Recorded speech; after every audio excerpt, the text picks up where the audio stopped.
Hi, everyone. Welcome to a brand new episode of Don't Let It Stew. Today is going to be slightly different, but do not tune out. We're going to talk a bit about reality, not like we used to. I have Dr. Brianna Diorio here, and it's 2026. It's the new year. She's a life coach. She's a neuroscience specialist in your brain. She tells you what's going on when you feel a certain way and you're attacking your ego, or you feel like you need to do things because of your ego. She's going to explain it all. I think she's super interesting. I followed her for a few years now on Instagram and TikTok, and I always find she comes up at the right time to remind you not to be an asshole. If that's all I could say. Hi, Brianna. Hi, thank you so much for having me on the podcast. I'm excited. We've I been know. Instagram friends for a while. It's nice to meet in real life. Yeah. I mean, I've always tried to find like ways of like having people like you on here, and it's like you never know how it's going to go. But I would like for 2026 to have kind of a specialist or someone that's, you know, something like that I'm really interested in. That's not like reality or housewives or whatnot, but I still love the stuff, you know. But I always find this stuff so interesting when I listen to you or listen to other people like you, or even if it's like a Mel Robbins, or if it's like, what's the other girl name? She's like Persian, she's brown hair, she's really funny. She always like cusses in her. Yeah, I can't remember her name. I know why I'm. She's got some tattoos. She's stunning. Yeah. There's so many of you guys, but I always like love your videos when they pop up. But you like reality TV too, and we talked a bit about that. You're more Summer House though, right? So I am from New Jersey. So I am a Summer House Jersey girl. Yeah. Jersey Housewives, Summer House, and Southern Charm. Those are my three go-tos that I'm like watching as my sort of, way to decompress, but also psychoanalyzing a little bit of what's the dynamic here, what's going on, That's why I was saying to you that like you gotta like watch Traders, because it's all mindfuck stuff, and it's like everybody lying to each other, like nobody taking accountability, nobody taking responsibility. It's kind of like Housewives, you know. A lot of them do that. So I think you'd have fun watching it, because I didn't watch it before, and I watched the first season, the first celebrity one last season, and I loved it. So I never watched Sierra season 1 and 2. on that show, right? What didn't Sierra go on that from Summer House? I think so. Okay. Yeah, I think that's like literally the have only a reason few. I heard of it. Okay. On the new season. I don't know. I think it was last season. I think it was Last like, or season, maybe okay. after the season she went through the breakup with Wes. I think it was like, and she was like looking good as she does. And I was like, what a girl. Yeah. I love Maura from Love Island. She's on there right now. She's an Irish girl. She's really, really funny on the new Traders. But New Jersey, what do you think is going to happen in New Jersey Housewives? Because I know that's your favorite one that you like to watch. Yeah. Where do you stand on that? Like, what do you think? Melissa and Teresa they're back at it. They are, and really the real love story is Teresa and her brother Joe, because it's like that's where the real pain is, Yeah. And I feel like Melissa's kind of had to stand on the sidelines and try to support her husband and sort of, take some on the chin. So I think it'll be interesting because they've had the rifts that they've had, and the kids have been vocal about it. And now the one daughter has a podcast. So I think it will be interesting to see that play out. And I think Dolores is finally engaged. So I think, I think that'll be interesting to see some of their relationship dynamics. I'm not sure who they've gotten rid of last year and who's still kind of in the either. And it's like, I mean, I don't know, maybe I'll text Dolores and ask her. I'm like, look, what's going on? When are you guys starting to shoot again? You know what I mean? Because I know Paulie quite well, her husband to be, I guess. And so I don't know. Like, I feel like the cast was perfect the way it was last season. I thought it got very heavy. And they all needed a break, especially in that last kind of scene, and like the throwing of the glass, or like the water vase thing, or whatever it was. I just think it got too much. I think they all just needed a break, but I just hope they bring back the same cast, even though I don't think they are. But I don't know. I think Marge is always kind of like, she likes to stir the pot a little bit. I mean, listen, it's Jersey. We love to have an opinion. We love to die on a hill, and we love to stir the pot. And you have to have really thick skin to be able to dish it and take it. And I think what happens sometimes with some of those housewives is that they want to be dishing it all the time, and then they can't equally take it. And if you're easily offended, you're easily manipulated. So there's a lot of manipulation going on that show sometimes, because a lot of people are getting offended. If you're easily offended, you're easily manipulated. Okay, good Yeah. one. I like that. There's going to be lots of these coming up as we go on. Ego is not your amigo. Yeah. Garbage people do garbage things. I mean, you need t-shirts. Like I told you need to start like putting this shit on t-shirts. It's really, really fun stuff. Okay. So Brianna has a podcast. It's called Brianna Approved. And what do you do? Like each week you have a topic, right? I listened to episode 84. Why can't you let go? The psychological and neuroscience of holding on to what hurts you, which I think literally, like I saw it and I was like, okay, this affects everybody. Like this is such a thing. Just I'll let you go for it and like just kind of tell me a bit about that, and then I have some kind of questions for you as we go on. Yeah. Yeah, so it's the podcast I have 87 episodes now. I've had Great. it for 4 years. So, I think it's a part of the reason I've done anything in my career is selfishly, it's how I learn is by teaching other people. Got And it. when there's topics that I hyperfixate on, I want to do a deep, deep dive. And I'm like, if this helps even one person, great. Sure. And so I think a lot of the times when we have psychological pain going on or we can't understand why or Uh-huh. we're going through something, for me being a nerd, I think that when I have the science behind it, it Yeah. helps sometimes when you get in the rumination loops to be like, okay, I'm not crazy, this is just literally a physiological response my body is having, so my Yeah. body's just doing what it needs to do. So when you're having those flare-ups of a tantrum or an ego spiral, or Yeah. you can't get out of your way on the Sunday emotions or whatever that is, when I'm like, okay, let's take a step back and understand, like, why is this actually happening so Happening. I can feel less crazy? And so over the years, the podcast has kind of evolved from, I used to have guests on, and Yeah. actually we had a very easy scheduling marriage, but usually I would always joke the hardest part of podcasting was scheduling Yeah. with people. Oh, I'm And the fucking worst. Like like, I literally text, like I want, so I'm doing with you today. I want to have one tomorrow because I want to talk about Housewives of Salt Lake City reunion 1. I want to do that with somebody tomorrow. Don't have the guest yet and don't have a guest for Friday. So it's going to work that out. yeah. I have a lot of people that like, I could text them like, hey, do you want to come on tomorrow? And the thing I think people, how I get them on is like, whatever time you want. Yeah. And Yeah, I'll no, just that's make good. it work. That's it. Yeah. That's good. Yeah. Go ahead. So over the years, I had a lot of, I have a PhD in integrative medicine and I have Yeah. my master's in nutrition. And so that's very much so a lot of my original followers and building is in the functional medicine holistic space. So a lot of my Okay. original stuff was kind of in that. And, I think listening to podcasts is a full-time job now, because even if I like somebody, everybody is on the horn for 3 hours. And I'm like, and I don't have, it's just, I can't do it, No. So I want to make it dense. My personality being Jersey is brass Yeah. tacks, bottom line brie. I'm like, what do I need to know? What are the main points? I don't need the fluff. I don't need all the other bullshit. Get to it. And so that's kind of how I learn best. And as you've seen some of my TikToks, is kind of what I've Yeah. been told is mean mom energy, motivational Good bullying, tough a little love. Yeah. tough love.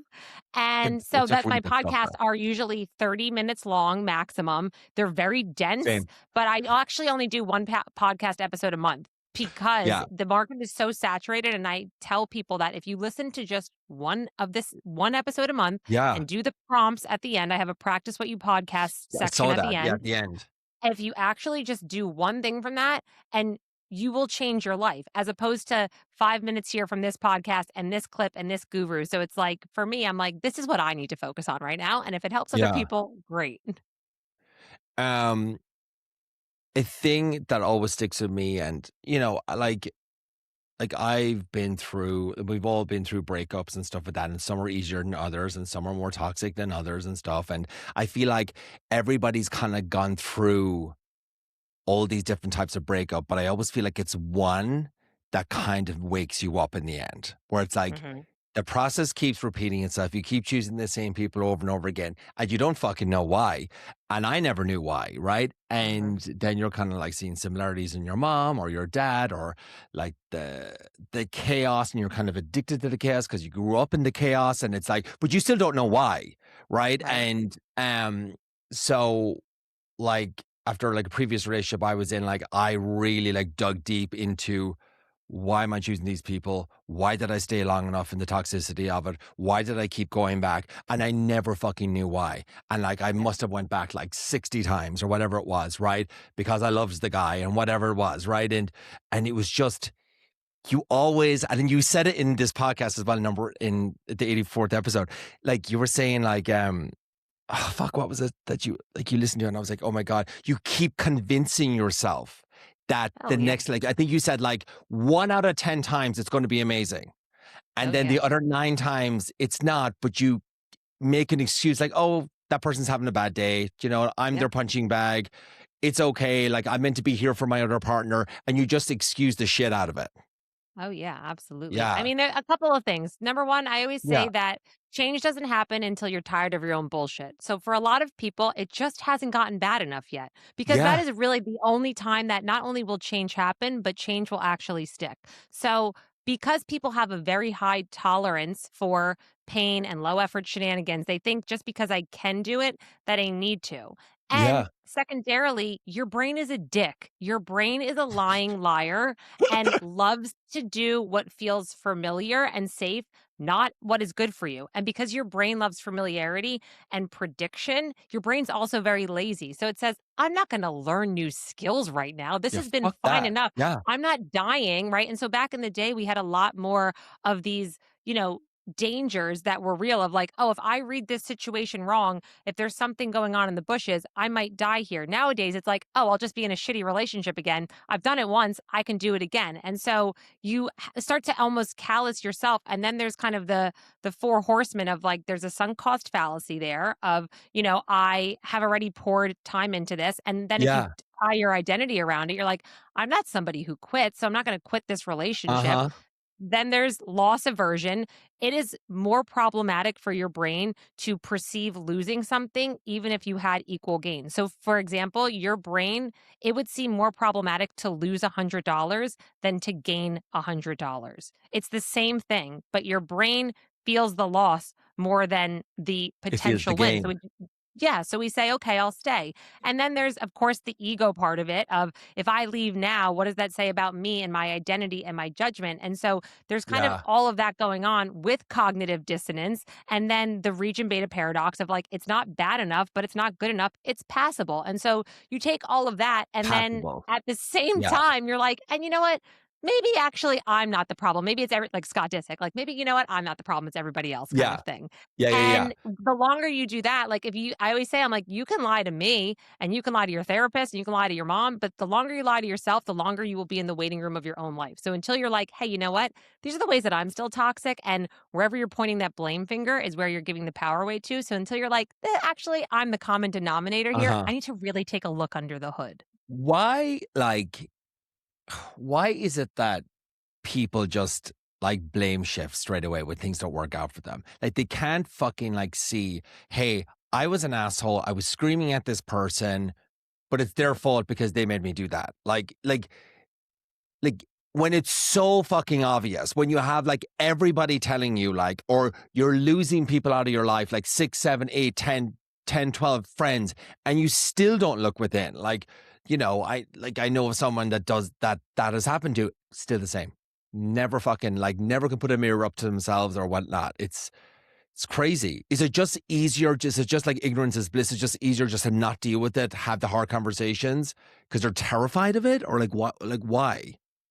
That's part of it. I talk a lot about being in different emotional pay grades, right? So if you are somebody who is at a very low emotional pay grade, you first of all have to have the skill. It's a skill to have Mm, psychological stability, self awareness, and to have some humility and take accountability. If you don't have any of those skills, then you are always going to default to mostly the victim role or yeah. blame shifting. Because if I blame everybody and everybody else is the problem, then I'm never the problem. And I see this a lot with friends where it's like, so you've cut, all these people off or everybody, you have Mm, all this drama in your life, yet you're never the problem. You're 1000% the problem. So yeah.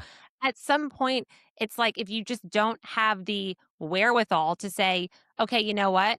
Again, it either hasn't gotten bad enough, there haven't been consequences to my behaviors and actions. I'll just go and run this play on somebody else. And that's kind Yeah. of what that person sort of does. So of course it's easier. And then if you don't take any blame or accountability or being like, yeah, these are the ways that I fucked up, then that hurt. It's easier to just be like, I don't have to do any of the heavy lifting.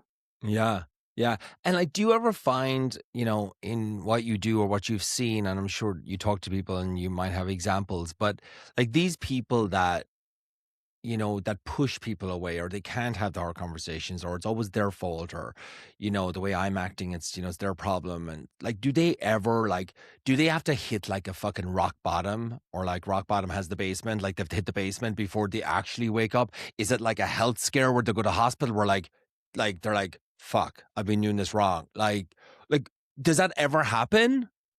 Well, Or, there's a threshold illusion on some level, right? So people are subconsciously waiting for this breaking point, this yeah, mythical magical breaking point, right? And if that line is never really crossed, then yeah, inertia wins in the sense of, and I hear this with clients a lot where they'll say, "Well, he doesn't hit me or he hasn't cheated on me." And I'm like, "Wow, is that the line for you?" like Right? that's And so basic. sometimes it's like you don't have to wait for rock bottom to happen for your Yeah. life to implode or for you to say, actually, this is not what I want to co sign for anymore. I don't want to be loved Mm, like this for the rest of my life. I don't want to entertain it. And then again, at some point, I'm always on the camp of if I can actually just take responsibility of being like, you know what, I again am the common denominator here.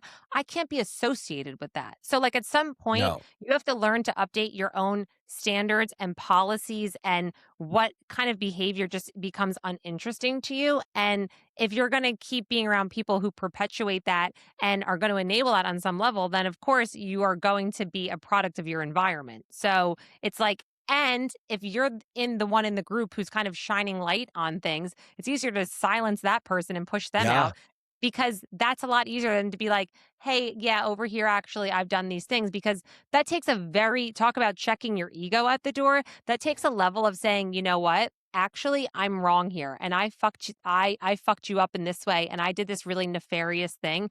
And there's a chance that if I do that, maybe I won't have access to this person anymore, or the relationship and the friendship is broken in a certain way. And if people can't deal with the consequences of a tough conversation or the answer Yeah. that would make them then have to be like, okay, and now with the information that I have, I can't lie to myself anymore.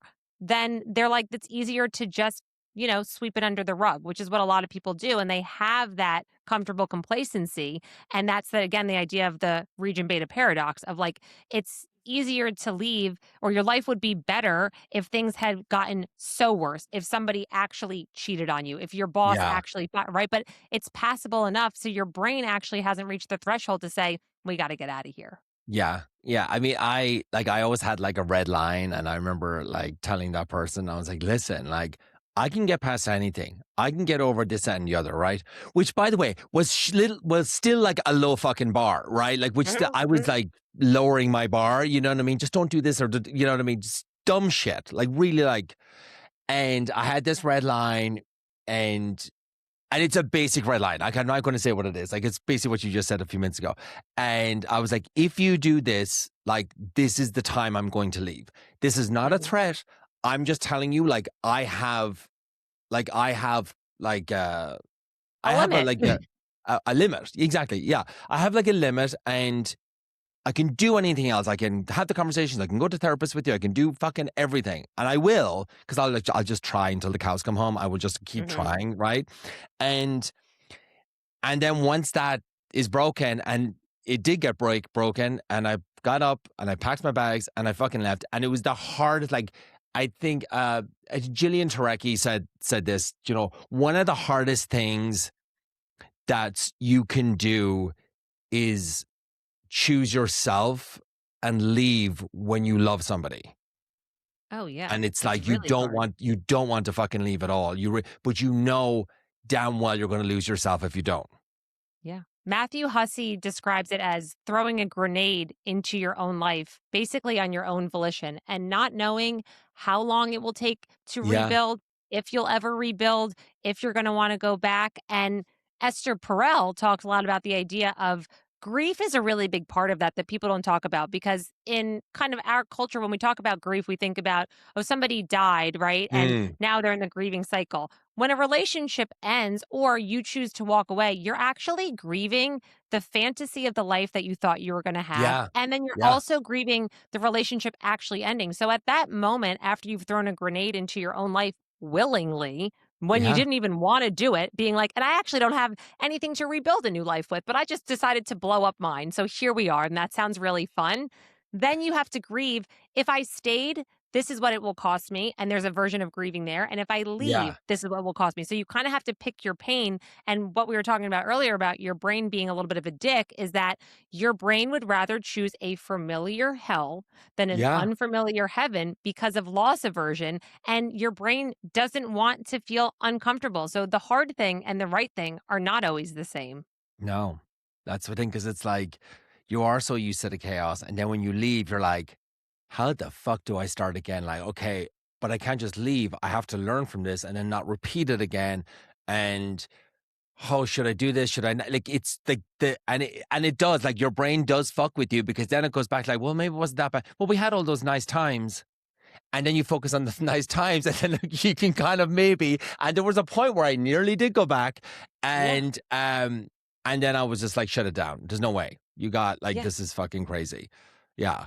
It's a psychological phenomenon known as rosy restoration that your brain basically does that, where it plays back the highlight reels on a Yeah. platter and says, hey, this is every wonderful, amazing, kind of like your iPhone does when you're having the worst, ugliest day of your Oh, life. And you're fuck, like, it's the hey, best. remember when you were happy and like 10 pounds lighter? Remember that? That's good. You should see that today when you're listening to Totally. John Mayer crying. Yeah. Yeah.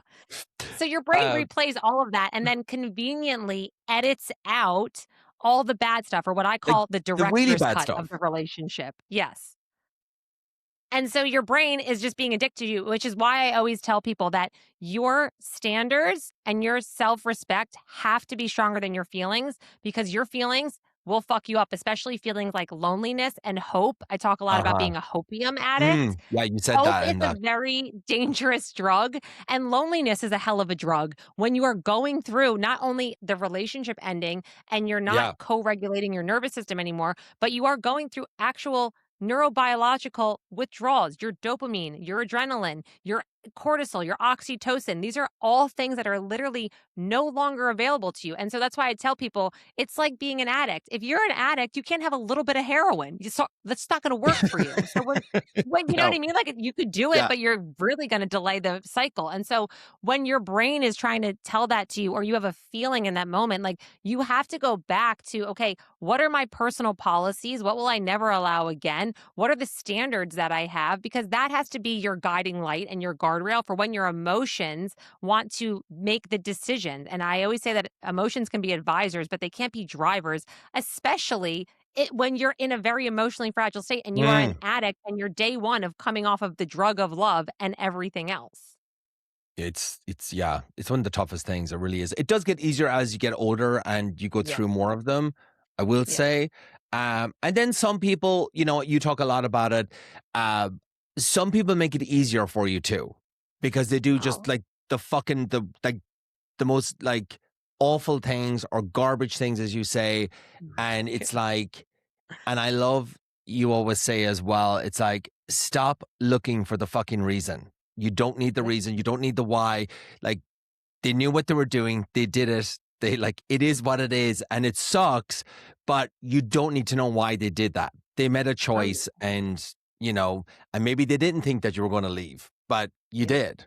Because I just Yeah. feel like people do shit, or like in relationships, to see what they can get away with Oh, as well. absolutely. I mean, and what you allow is what will continue. So, Yeah. unfortunately, if you don't really boundaries without enforcement are just preferences. So people talk about this all the time of being like, Yeah. yeah, I have a boundary for this, and I'm saying, but are you drawing that boundary in permanent marker or chalk? And a lot of the times, boundaries are different than personal policies, which is something I make a lot of my clients work on, because I always give the example, like if Mm. I book a hotel and they have a 24-hour cancellation policy, it is their policy that I'm not getting a refund. I can't call them and say, hey, I'm missing my mom today, so I can't come. They're like, guess what? You signed the contract. That's the policy. Like, it is what it is. Yeah. You'll learn, and you're not going to do that next time. And so Sure. it's like, you have to also, the brain of knowing why, you're never going to understand why. If you could understand why, Mhm. you would be like them. So it's a blessing, number one. And like what I talk about in a lot of my videos of like the Yeah. betrayal and the disrespect was the closure. There are no more, Yeah. like, but there are certain levels of disrespect that has to close a door in perpetuity in a way that an apology or a conversation literally could never. And that's the thing too. It's like I've stopped this as well. But I used to like want the final conversation, or let's go to lunch and just like let's talk about what happened and all this shit, right? And so, but I always felt, and I'm telling you, if anybody's out there that's like waiting to like my next boyfriend, next girlfriend, whatever, it's like you never feel better after the conversation, ever. It doesn't resolve you. It doesn't like make it, oh, I can just like move on with my life to the next person and this is great. It's never, you get even more angry, in Mhm. fact. Yeah. Every question you have, that's why I always say to people when they're like, why? And I'm like, the thing is, I say, play it out then. Go and pretend like you had Yeah. the conversation, or actually go and have for every why you have, it will plant 5 more why seeds, because the answer is either not going to be good enough for you and up to your standards, or you're not going to believe them because you can't put the toothpaste back in the tube. You've seen too much shit. The damage Mm, is done. So it's like the point of that conversation. And that actually goes back to your ego validation justice loop. got Some it. people, and I struggle with this a lot, of the injustice of it all. I'm a principled Uh-huh. person, so I'm like, but Yeah. how could they have done this to me and they get away with it scotch free, and that's not fair, right? And so your ego wants validation for that person who hurt you to say, yeah, what I did to you was really fucked up.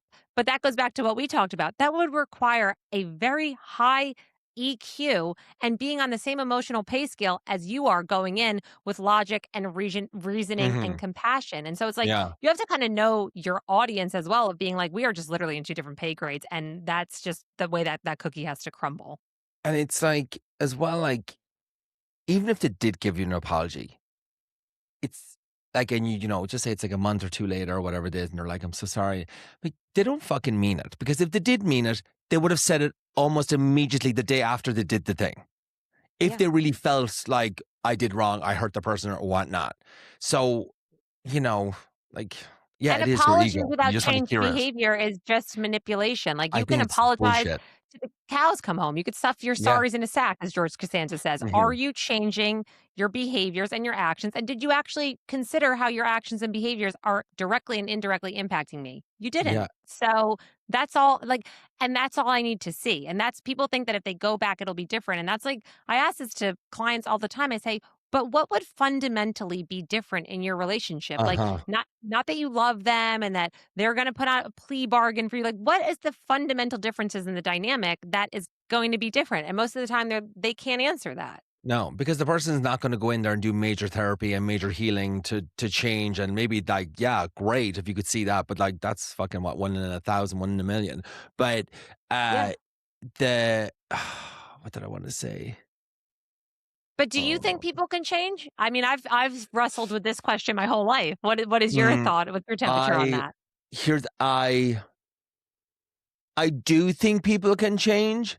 It depends. I think people, like, I feel like I've changed throughout the years, that I've seen like things that I've done, or and I've gone actively to learn, like watching your videos, like watching other therapists' YouTube videos about this disorder or that disorder, or why did I do, Mhm. like, that's really getting into like, why am I doing this? I don't want to do it anymore. I'm not happy doing that. So how do I change that? Like, I eventually got there. It took a while, Right. but I got there. And but no, other people, like I've seen, it's just you just get on the merry-go-round and it Mhm. never changes. And you're like, Right. when am I gonna stop doing this? And I feel like when you stop doing that, you'll introduce more people into your life that are more kind of like on the same energy as you, or the same kind of wavelength, where, like, what were you were accepting just bullshit before, kind of, because Oh maybe yeah. because you felt like you're going to be lonely and you're going to have no friends. Mhm. Oh, friend, I actually did a whole podcast episode on friendship breakups because it's something I joke about. I'm like, I was breaking up with friends for the past 8 years. I was doing it before it was cool, and now it's like a cool thing to do, but Yeah. there's no card in the Hallmark store saying, "Hey, sorry, you've known this friend since you're in kindergarten, and now all of a sudden you have nothing in common and they can't be happy for you and they're actually a shitty friend. Here's a card." So it's like there's also a breakup is a breakup, a loss is a loss, a relationship is a relationship. There's Hmm. still the same standards and respect and boundaries and all of that. And sometimes with friendships too, as you get older and you evolve and change things, people, when they don't know how to say you have grown and evolved, they will say you've changed as if Yeah. that's a bad thing. And Yeah. sometimes it's like we've outgrown each other and it doesn't make you a And bad that's person. okay. It's just like Yeah. our season has ended and that's okay. Yeah. Like, yeah, we won't see each other every day. Maybe we'll catch up every few months or whatever it is. Yeah. I definitely found that in the last like year or two. Like I have kind of like shun away from people and, one or two just, it's kind of like I see a repeated pattern and I'm like, wait, like that's a friend doesn't do that. Like I Mhm, cannot be friends with you anymore. Or mhm, this is your fucking last warning. Like, don't do it again. And what I was going to say to you earlier was like, I don't need an apology from you. Just right. please don't fucking do it again. Yeah. And then if you do it again, that's it. Like, Access that's what I'll say denied to you. in I don't want to, because perpetuity. people have this like, it's like they're just so weak if they have to fucking apologize. Yeah. And it's Yeah. so dumb. Mhm. And it could just solve so many problems and so many like just fights and arguments and people holding on, you know what I mean? Yeah. So that's why I just don't look, because I don't like to give someone else control of I need this apology from that person. It's like, no, you did what you fucking did. It's fine. It's not fine, but don't do it again. And if you do, I'm not going to be around. That's where I've Or kind of not come it to yeah, now. it's not, and I always tell people too, like, it's not even that sometimes it's not even always totally cutting people off. I mean, I love removing access. To me, it's, like, literally my favorite hobby to do, to be like, "Access denied." You know that having access to me is a privilege. That has been You have to revoked, tell me how to and do that. that's been revoked. So, like, I mean, that is a hobby for me. I love it. However, Really? some people I love it. I'm like, Is having it like that access. easy with like a switch? You can just go, Oh, no, no. This has been years in the yeah, making of okay, after getting betrayed, after, having my kindness take advantage of, after me seeing the best in people instead of the reality in people, got and, it. giving people the benefit of the doubt when it wasn't benefiting me, right? So, like, at some point, I had reached my threshold when I said, you know what? Because it's starting to feel very uneven in the sense of like, when I'm in your life, there's a lot of things that are on the up. I'm excited for you. Like like there's a lot of good things. And when it's, I think that's anything in any relationship, again, whether that's a toxic boss, a coworker, a romantic relationship, a friendship, when it starts to either be emotional labor that feels uneven and resentments are silently building. It's like if you're trying to have a conversation and they're not capable of hearing it because they're in a different emotional pay scale, at some point, then you have to say, I respect myself enough that I'm going to remove myself from the equation because this is no longer benefiting me. And that is hard No. for people sometimes because then they're like, well, then I'm going to have to be lonely or have the lonely chapter of not maybe having the same friends, but not really being in the place that I need to have the new ones. And so people are so afraid of that. Like, let But me you be with always myself find and new my own ones. thoughts. Always. Correct. New ones will always come along. They will. And you don't Yeah. think they will, but they always do. And it always works out. It just does. It's weird the way it always does. It just does, Yeah. though. If you And truly believe that.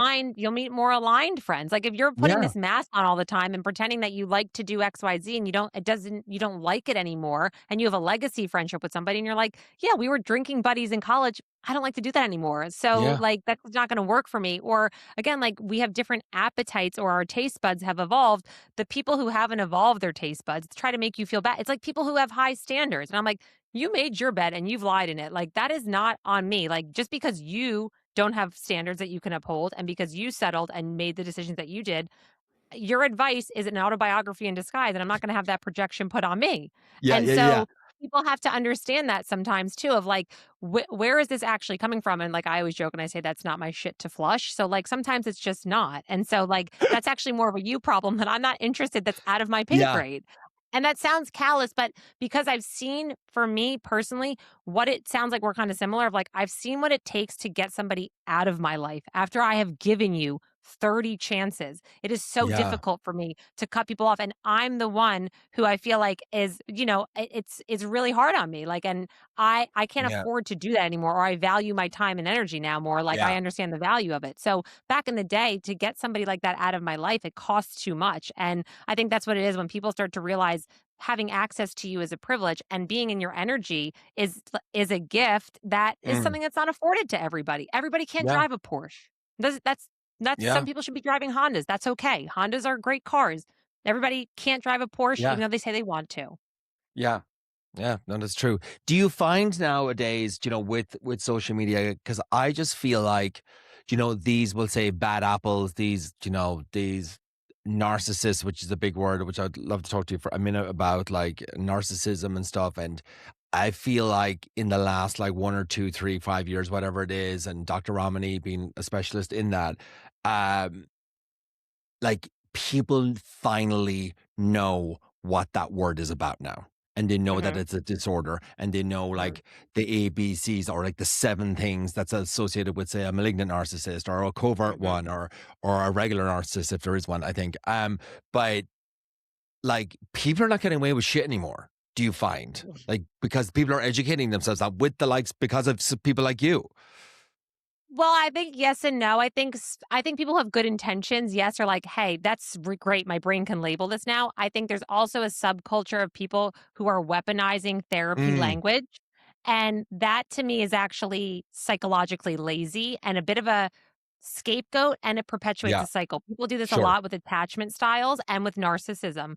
Not that any of those things aren't true and that they don't exist, but what I always say is label the behavior, not the person, right? So it's like, do I Mm, like the behavior? Because a really nice person could have narcissistic tendencies. A narcissist is an umbrella term for different tools that are used to manipulate people. So to your yeah, point, some are covert, some are no are overt, some malignant. are Yeah, doing things like withdrawing and stonewalling. Some people are yeah. being more nefarious. And so it's like, I don't care if you're a narcissist or you are the nicest person in the world. Mm, Nice people do shitty things and shitty people do nice things. So it's, do I like the behavior? Do I like the version of me that shows up in this dynamic? And do I want to co-sign for this kind of behavior? And do I want to be associated with that kind of behavior? Because people rarely do anything once. And so if I'm seeing this yeah. kind of behavior from you, and I'm now saying that you're an extension of me or my circle, I can't have that on my books. That's a liability as far as I'm Yeah, concerned. yeah. I mean, you mean like surrounding yourself with people that do stuff like that and you're associated with them? Yeah, I'm not gonna Because have you that. I'm can't. not gonna be Yeah. associated with that. It's like people that do mean shit all the time, and you're kinda like on the side, you're kinda like, "Fuck, like, why are they doing that?" And it's like, you're like, I don't like that," or, I kind of turned my face the other way all these times, but now I'm kinda like, "No, this is troubling, and now I'm associated with it, and I'm not proud of this person, and I'm not proud to be their friend or boyfriend or whatnot." It's that's a big thing too, Totally. even And if like, you are listen, do friends, because people like yeah. grow and learn through fucking up and doing shitty things? Like, Yeah. I've been toxic in relationships. I've done probably not Oh, yeah, nice me things too. with the intention and the impact were not aligned. And so it's like, yeah, there has to be a little bit of grace. But again, kind of what we talked about earlier, just because you can have a high tolerance doesn't mean that you need to or you Yeah. should. Or Good. just because your identity is I'm an empath. Okay, so then how is that working out for you when Yeah. everybody is just taking advantage of you left and right? Yeah. And then you're feeling unfulfilled, not seen, valued in any relationship dynamics in your life. And so that's why, like, so I always say it's really not about what everybody else is doing because you can't control that and you No. can't change it. It's like, what is going on in my circle of control, in my world? Do I like it? Are my stocks up in life or are my stocks down in life having this kind of person or relationship in my life? Yeah. And is that again what I want to be associated with? It's like you think of Nike headquarters, they're not associated with smoking cigarettes, right? Like there's certain things. So like I want people to think of if I'm friends with you, if you're a person who has high standards, you have high standards across the board. That includes friendships, that includes your, Mm. taste in food, that whatever that is. And so I think Yeah. it's also just not feeling bad about being like, this just isn't serving me anymore. And it's actually not in alignment with the life that I'm trying to build for myself. Yeah. And there was one thing you said, when we wrap this up, yeah, I wrote it down here. It's like you light up when things are more inconsistent. Like, what is that? Oh Like, yeah.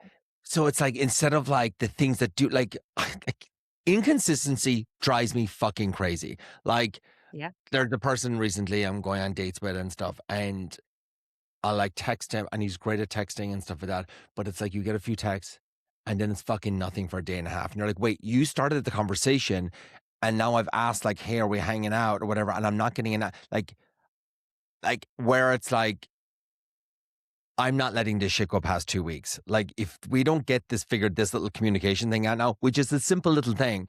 And I did speak to him when I sat down and I said, look, I want to talk to you about this.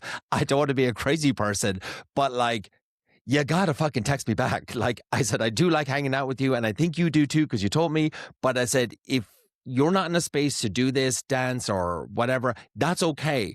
But I ain't going fucking down 3, 4, or 5 months with this. Of this nonsense, of this this anxiety of getting that text message back. And like, I know a part of it's like, well, Stu, that's for you. You need that text back for your comfort zone or whatever it is, right?